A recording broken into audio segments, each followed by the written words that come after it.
Hello, Tad from Marketing for Hippies here in Dublin, and just on the street and waiting for some friends. Going to have some dinner at a place called the Winding Stair right next to the River Liffey. And while I'm here, I'm staying at an Airbnb and had an experience which is just, I think, instructive, and probably not the first video like this I've done. So I had a really hard time finding the Airbnb.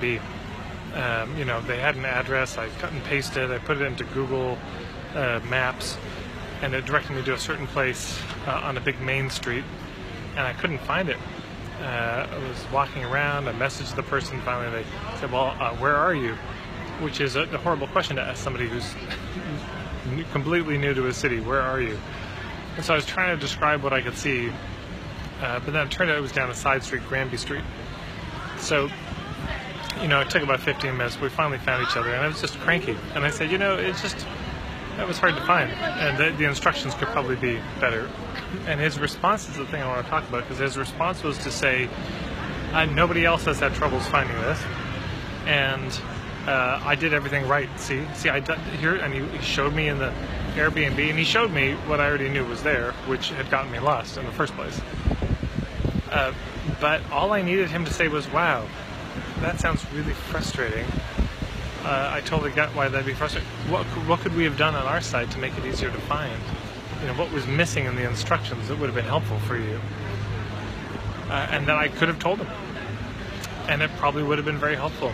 Because I can promise, even though he says so, I'm not the only person who's gotten lost trying to find this place or had a difficult time. I may be the only one who's told him, and I won't be the only one in the future. It's just good to remember, if it happens to one person, it could happen to other people. In fact, it's likely. It's a predictable thing that it's going to happen to others. So this often happens when people go to give us feedback, and if the response they get from us is,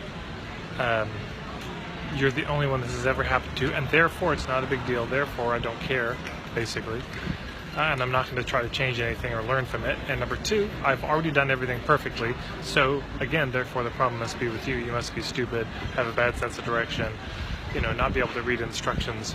And no matter how many times I repeat it, I say, "No, look, here's what it showed me on Google Maps. This is where it took me." And I said, "Look, I'm not saying you did anything wrong. I'm just saying this was hard for me to find. This is just some feedback that might be able to help you make it better and easier for other people in the future." No matter how many times I said that, he insisted. I was the only one. He'd done everything perfectly. So it's when people give us feedback that something didn't work for them, the best response we can give is just, "Wow, that sounds frustrating.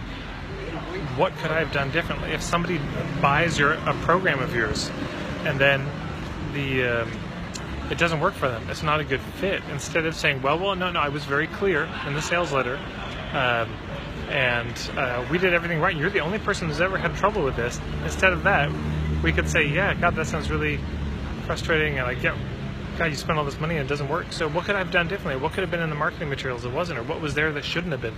Help me understand how we could have set up so you never would have bought, because I believe you that it's not a fit." So those are just some thoughts.